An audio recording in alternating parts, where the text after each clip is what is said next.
Bien, bonjour à toi mon ami, j'espère que tu vas bien, moi ça super. Aujourd'hui on va parler du Voltinu. Donc il m'a paru nécessaire de te décrypter un peu ce qu'est la crypto-monnaie. Car oui, quand je te fais des présentations au niveau des tokens et au niveau des jetons, c'est pas un conseil d'investissement, mais plutôt pour te décrypter et pour justement que tu aies toutes les connaissances possibles au niveau de cette crypto-monnaie. Bon, on se retrouve directement après l'intro. Je voulais te faire une petite aparté, n'hésite pas à me suivre sur mon Twitter, ça nous permet d'avoir une proximité et de pouvoir discuter ensemble, tout simplement. Donc voilà, je te mettrai bien évidemment le lien en description. Bon, commençons directement par le Voltinu. Donc le Voltinu est sur deux blockchains. Il y a un pont entre Ethereum et la Binance Smart Chain. Du coup, tu peux investir que ce soit sur la blockchain de l'Ethereum ou la Binance Smart Chain. Il est connu en Amérique, du moins le marketing est fait en Amérique, mais pour autant je n'ai pas vu de contenu français de qualité. C'est pour ça que j'ai voulu vous faire un peu la description totale du Voltinu. Directement, on nous annonce un jeton hyper déflationniste, donc encore un nouveau jeton hyper déflationniste. C'est pour ceux qui ont loupé le coche tout simplement. C'est pour avoir un jeton qui puisse monter dans les sommets, un peu comme le Shiba Inu. On pourra avoir une taxation. La taxation est de 1% de réflexion. Donc la réflexion, c'est ce qui reviendra au portefeuille des détenteurs. 4% ajouté à la liquidité, au pool de liquidité. 4% de marketing et développement. Ajouté à la liquidité, c'est plus pour le burn, là en l'occurrence. Donc 4% qui revient au burn. 4% en marketing et développement. Et 4% à la trésorerie. La trésorerie se développera un peu plus tard, comme on le verra sur la roadmap. On a une tokenomie exacte qui est similaire sur la BSC. Mais avant toute chose, je voulais te montrer les deux bubble maps pour que tu puisses voir si réellement c'est un scam ou pas. Bon, là on peut voir le 93,07 qui est masqué. Ça c'est le bridge, ce qui te permet le contrat qui te permet de passer de la BSC à l'Ethereum, à la blockchain de l'Ethereum. Le nul adresse, c'est le burn, tout simplement. Donc 1% sur la BSC, c'est pas énorme. Ensuite, c'est très bien réparti. Il y a très peu d'acheteurs sur la BSC. Donc tu n'as quasiment rien à craindre sur la BSC. Par contre, on le verra tout à l'heure, la BSC n'a pas été auditée, mais l'audit a été fait sur la blockchain de l'Ethereum. Bon, sur la blockchain de l'Ethereum, on peut voir apparaître des plus grosses bulles. Alors on a de l'Uniswap, on a des choses qu'on n'a pas forcément à étudier, mais on peut voir que le plus gros portefeuille est à 3,181%. C'est déjà une grosse détention, mais pour autant c'est pas alarmant. Ensuite, après, on tombe en dessous des 2% et la dit d'adresse là sur la blockchain de l'Ethereum est à 2,42%. Ensuite, on va regarder directement la roadmap. Donc la roadmap, tu vas voir qu'il y a des projets qui ont été faits et il y a des projets qui ne sont pas encore faits. Donc le jalonnement, le stacking du trésor et l'agriculture, donc le farm, ce n'est pas encore fait. C'est en pourparlers et ça va être fait prochainement. Vu qu'il est en étape 3, il sera prioritaire à l'étape 4. Ensuite, on a une sortie de jeu, Play to Earn. Comme à peu près tous les cryptos même, ils veulent sortir leur Play to Earn. Après, à voir si réellement ça rajoutera de la plus-value au niveau du gaming qui est déjà bien installé au niveau des cryptos même. Mais on pourra voir un jeu au niveau de Voltinu. Ensuite, ce qui est intéressant de mettre en évidence sur l'étape 4, c'est un Volt Swap, une passerelle Volt Fiat. Ça, c'est quand même, c'est pas pour tout le monde. Tout le monde ne fait pas une passerelle avec les monnaies Fiat et je trouve ça intéressant. Une NFT collection, un système automatisé de récompense, une rampe de lancement. Et bref, l'objectif des 50 000 détenteurs, car oui, il y a très peu de détenteurs. À titre informatif, on a 9 588 holders sur Etherscan et on a 14 467 adresses sur BSCScan. Donc les deux, en fait, ça fait un cumul de 24 000 holders. Il y a réellement une petite communauté, c'est un point intéressant de ce token. Tu pourras imaginer qu'il monte très haut. Après, bien évidemment, il y a d'autres conditions à prendre en compte. Je voulais aussi décrypter l'audit. Je trouve qu'on le décrypte pas assez, on met pas assez en évidence les audits, mais en tout cas, je vais essayer de m'améliorer dessus. Et là, on peut voir des choses intéressantes.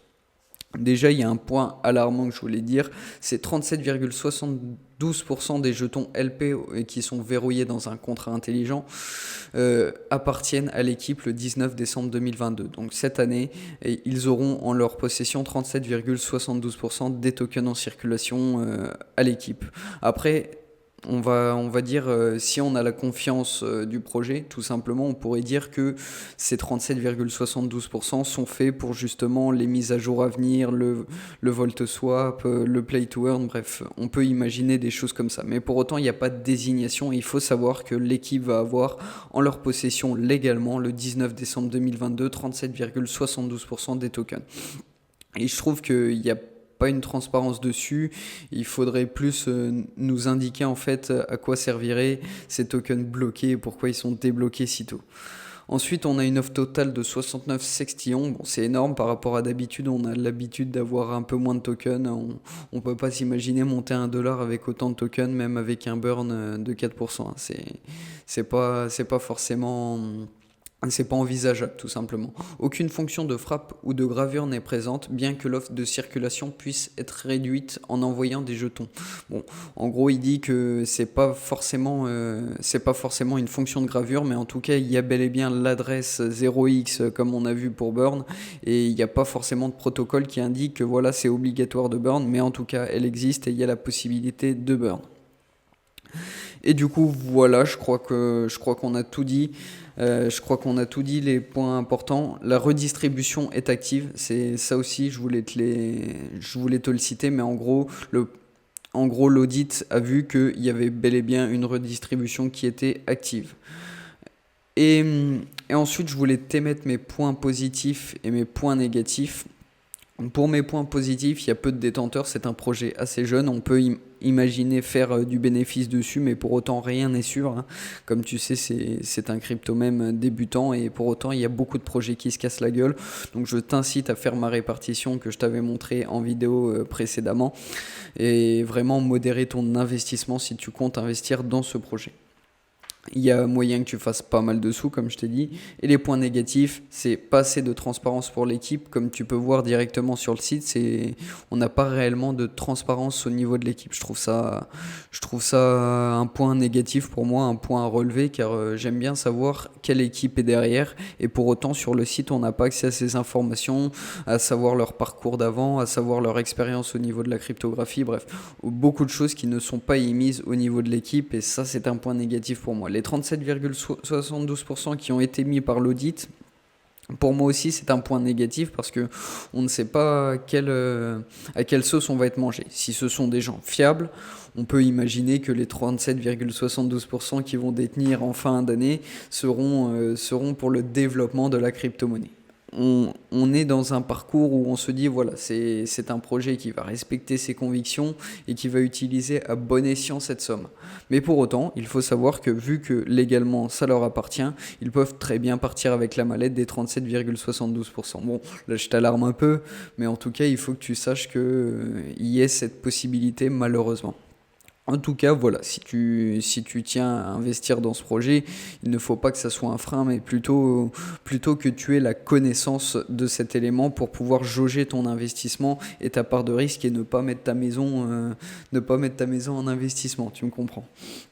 Manque d'un vrai white paper. Alors ça, je le répète, je le répète, je le répète, mais c'est vrai que si on clique sur le livre blanc, et ben on tombe sur une interface. Il y a beaucoup de cryptos qui font ça, mais pour moi, une crypto qui veut monter, monter, monter, eh bien, il faut un white paper constructif, un vrai white paper avec un PDF, enfin voilà, là où tu as répertorié même des informations inutiles. Je sais bien que les white papers sont remplis d'informations inutiles, mais en tout cas, il y a un vrai white paper constitué et là, c'est pas le cas. Là, c'est pas le cas, on a les informations essentielles, mais pour autant, j'aurais voulu qu'il y ait un vrai white paper comme certaines crypto-monnaies bien connues où on peut voir un peu tout ce qui est lié à cette crypto-monnaie.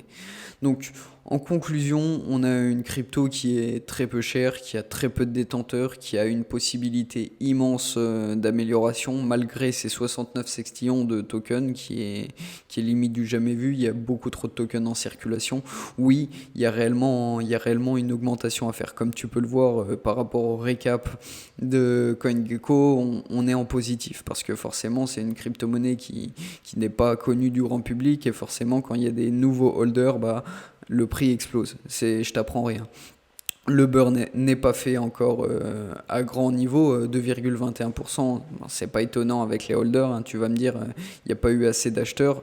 Mais en tout cas, voilà, il y a une marge de progression qui est faisable si réellement le projet se développe et se développe.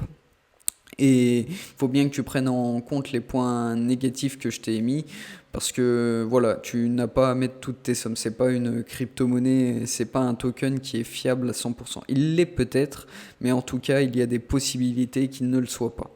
Je préférais te les mettre en évidence, étant donné que ce n'est pas du contenu sponsorisé et que toutes mes présentations ne sont pas sponsorisées. Je préfère te mettre en évidence les points négatifs, que tu saches à peu près tout au niveau des crypto-monnaies. Voilà. J'espère que cette petite présentation t'aura plu. N'hésite pas à liker, à commenter, à t'abonner et je te dis à la prochaine pour une prochaine vidéo.